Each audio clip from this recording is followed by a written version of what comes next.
Hello everybody, ProtoFoxy here, coming back at you with another video. Today we're going to be doing something a little new for the channel. Hopefully I get to do more stuff as I try to keep my camera straight. Today we're going to be looking at the Retrofighters StrikerDC gamepad. I'm going to go ahead and go over some features of the controller, what was in the box, and then I'm not going to do the part of, I don't want to say cop out way, but it's partly because I don't have a capture card, but I actually want you all to see on camera me actually playing the game with a couple of games, just to kind of give you my thoughts on the whole thing. But I've got to tell you right out the gate, I'm going to spoil the review now. This thing's awesome. Go ahead and skip to the end or skip the video, like, subscribe, and all that good jazz. See you later. But in all seriousness, this controller, this is a work of art right here. I just have to say, beyond the shadow of a doubt. I mean, I love the Sega Dreamcast. Anyone who follows me on Twitter knows that I am a massive, massive Dreamcast fan. It's probably my favorite console of all time. I feel like it's one of the most underrated consoles of all time. All of that. The controllers were serviceable. They worked. Not the most comfortable, but they did what they needed to do. But Retrofighters obviously answered the call for gamers like myself here, saying, "Hey, listen, we're going to give you guys a modern, take on the Dreamcast controller." And this controller is beautiful. First off, we're going to go ahead and take this out of the shot. We're going to go into my little faux stand-up box here. This box was gorgeous, by the way. Retrofighters, you did a hell of a job on everything here, the packaging and stuff. You go into the box. I went ahead and kind of faux-stood this up here so I can get it in shot. We got a bunch, we got the box here where the controller sits in. And we got a little bit of accoutrement here. This is neat. This is probably going to go on my motorcycle keyring here. This is little 8-bit guy keyring, really neat bit art, nothing else in the box. You get, kind of a quick start instruction manual, and it's got, trying to do this on camera is always a little fun, but it's got a little about us, social media, stuff like that, customer service, which their customer service is pretty good. I haven't had to personally deal with them, but when I posted that I got the controller, somebody had actually commented on it saying, "Hey, did yours work? Mine didn't work." And Retrofighters actually answered right out the gate by saying, "Hey, listen, yeah, we'll go ahead and get you another one in the mail." So that's pretty good. But anyway, here, and then you flip the other side, and then you've got your controller instructions and stuff like that. I won't focus too much on that, but you get that in there. You get this neat little sticker sheet of the 8-bit characters, and this guy is on their Twitter page as their avatar, But neat little stickers. You got a little makeshift Blanca. You got a little makeshift RoboCop. Nice 8-bit style. One may end up on one of my guitars or something or whatever. And then you get a fact sheet, which is nice and helpful. So we'll get all this out of the way here. And we'll come into the main event. What we're here to look at is the controller. Now, you can obviously see that this is very stylized and modern, and oh boy, oh boy. Now, it does have stuff from, the old Dreamcast controller. Obviously, it's corded. Nice. Whoops. Nice 10-foot long cord, works very well. But yeah, just kind of going through all the angles here. I do like how they have the cable facing up as opposed to facing down, and you having to wrap it around and do some silly stuff. Now you have not only a bumper up here, you also have an analog trigger here. They're both the same button, but just ends up whatever you prefer. The slot for... let's get in there. The slot for your Dreamcast VMUs or your Rumble Packs. Now, I will say this. Maybe this is something I do have to kind of mention is when you're putting your VMUs in there, they don't have that kind of click like the original Dreamcast controllers do. They just kind of it's like a soft click.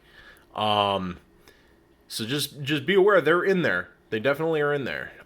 They just don't like have that almost death grip lock like the old Dreamcast controller has. But we come up over here to the joystick. Nice feeling. Not as resistant as the other one, but it just feels nice and smooth. It's concave there. D-pad, which again I will show you when I play, feels really nice. My big old hand in the way. These buttons, very satisfying. They actually feel pretty close to the original buttons on the controller. The thing that was a little off for me was the actual kind of like the real tight click on the shoulder bumpers. The triggers feel great. Shoulder bumpers, and then these are very, very clicky. I mean, they aren't bad. It's just, it's after playing with a Dreamcast controller for so many years, it was just kind of odd. The grip is beautiful. You know, it feels just like a modern controller like PS4 or Xbox One. Let me get my other finger out of the way, out of the shot. But this thing feels incredible. I love this controller. If you're a Dreamcast fan, I would definitely highly recommend it. You know, it feels really good. It actually is almost, you know, I always play the Dreamcast anyway. I'm a sucker for Dreamcast. But this almost breathed a little bit of new life into my will to play it, so to speak. You know, after jumping from PS4 and then going to a Dreamcast controller, it was just kind of like, oh, it's a bit jarring. But enough of this, and I'll give a couple of more thoughts as I'm playing. But we're going to go ahead and check it out with me playing here.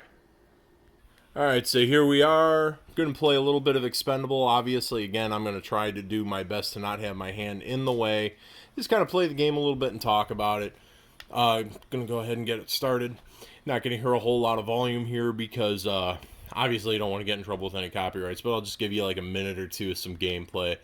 But very responsive, very satisfying to use. And this game Expendable here, I actually just started playing, and it's just a fun game. But you know, go ahead and set it up, move around. Very, very responsive. I have it set up to actually maybe I don't. There we go. Yeah, I forgot to swap the controls here. So there's my strafe. Because normally I actually change my controls. So I'm not even going to really play super well. Just kind of give you guys a thought process. But the control stick works really well. Haven't really messed with the turbo buttons. Haven't really had a desire to. Because just not used to using turbo buttons. Maybe one of these days I will. But everything seemingly works pretty well. So this is a little bit of Expendable, just so y'all can see me running around on screen. Then we're going to go into the next one. And here we got Capcom vs. SNK. I'm going to show you how, you know, as far as going to work the D-pad. So we're just going to go ahead and jump right in. Do a little bit here. And another one of my favorite games. Always go with the Capcom groove. Not going to play too much. Again, just to kind of give you all some thoughts. I normally go with King and Sagat, and this is obviously not going to be played perfectly, so we'll just see how it goes. But anyway, the D-pad feels really good for fighters. Big step up over the original Dreamcast, so that helps out quite a bit.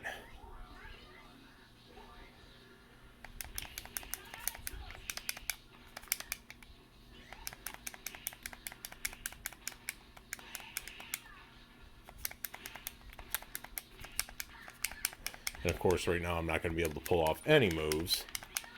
There we go. But as you can see, it's very serviceable in fighters. It works really well. And actually, not doing too bad while I'm trying to jaw.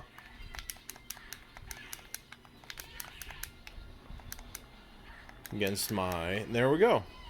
But that's that. That is the Sega Dreamcast, or the Retrofighters StrikerDC Sega Dreamcast controller. This thing is super awesome, definitely worth the 50 bucks. I may even purchase another one because I like it so much. The buttons feel really good. D-pad feels really good. Like I said, the start, turbo, and clear buttons are definitely a bit clicky, as well as the shoulder bumpers.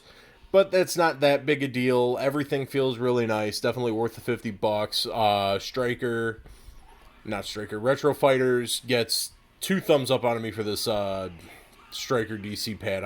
I'm definitely a fan of this thing, and I will buy more of their products. And you should too. Hopefully, if you like the video, like and subscribe, and we'll see you in the next one.